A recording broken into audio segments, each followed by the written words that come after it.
ঠিক তখনই পেছন থেকে ভারী পায়ের শব্দ শোনা গেল। হাল্ক বলল, ওই লোহার দানব, মেয়েটাকে ছেড়ে দাও, নইলে এখানেই শেষ করে দেব। দানব হেসে উঠল।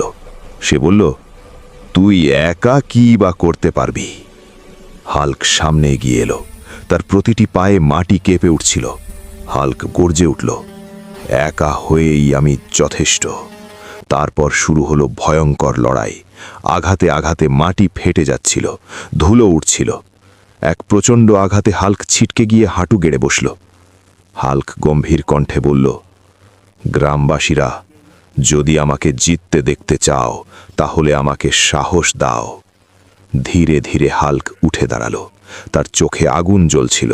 সে চিৎকার করে বলল, এবার আমার পালা। একটার পর একটা শক্তিশালী আঘাতে দানব ভয়ে কাঁপতে লাগল।